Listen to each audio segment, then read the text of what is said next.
Hello, darlings. Today I am sharing a 10-day challenge that I am choosing to do, and I hope if you have some space in your life that you will join me.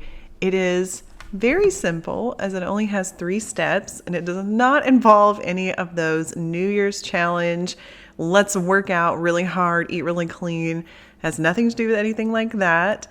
It is a very simple but kind of difficult 10-day challenge that has everything to do with our mental health and our state of mind during this time of year. It can be really hard when you're sitting there and everybody is determined to get on their resolutions, their goals, they're trying to start new lifestyles, and everything feels really overwhelming. And I think in any time of year, really, this is a really good challenge to try and take on a little bit more awareness of our thoughts and our emotions. So let's jump right in. Step 1 is going to be become aware and notice your thoughts and emotions. That step alone can be absolutely life-changing, but is very challenging.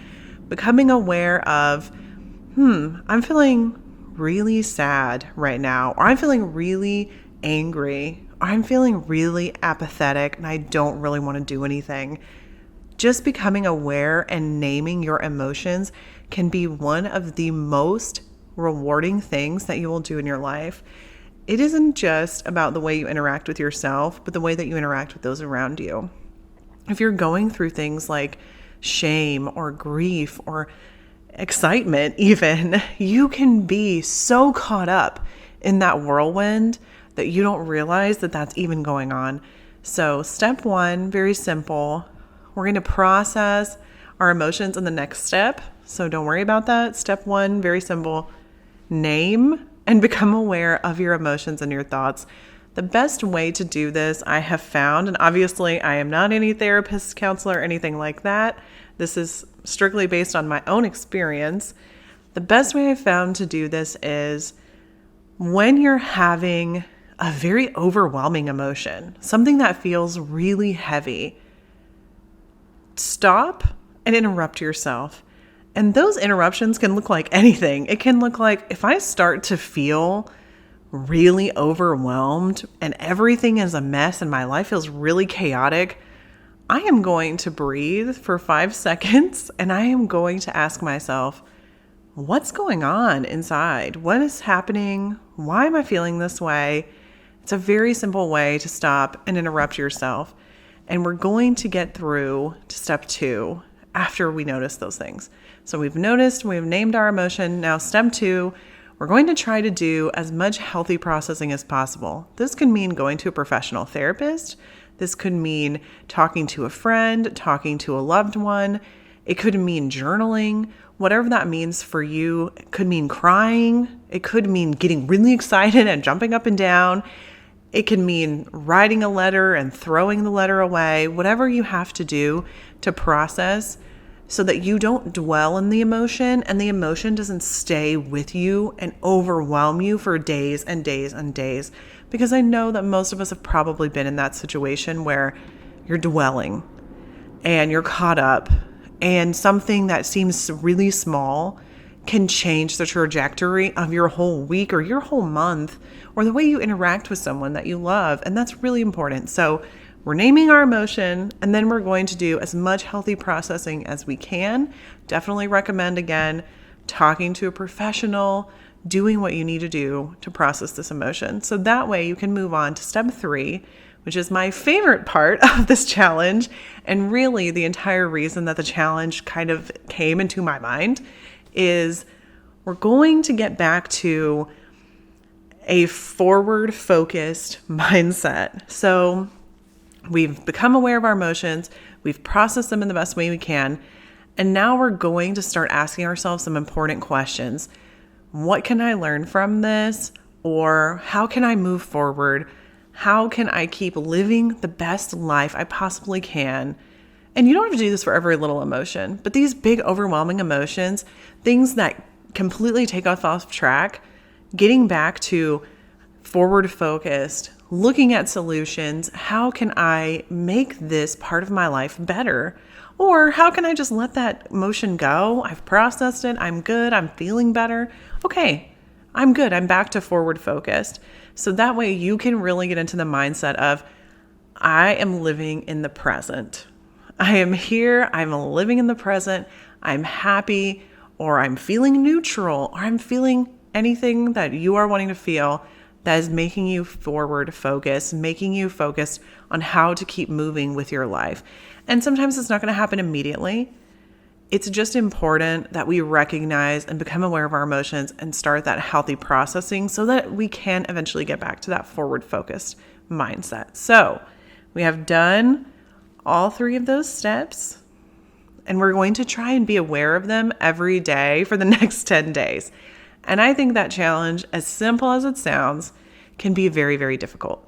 So definitely letting you know, I will be doing it with you. I'll be here with you, and we are going to get through it together. Next part of the video, I'm going to introduce you to 3 books that I think are absolutely amazing for getting yourself into a really, really forward-focused mindset. And I'm going to go from maybe what I call least intense to most intense with this, because the first of these books is more about what I just talked about, becoming aware. So it's called The Untethered Soul, and I'm going to link all these books down below. This book is really incredible because one of the things it talks about is noticing why you feel the way you feel, not just naming the emotion, but why does this, I think it gives an example in the book of like, you see a yellow car and for some reason you get super angry and you don't know what's happening. Or you can see someone wearing a certain color shirt and you don't really know why it's having this weird effect on you.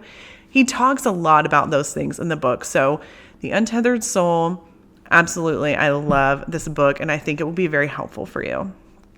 The second book is going to be The Art of Laziness.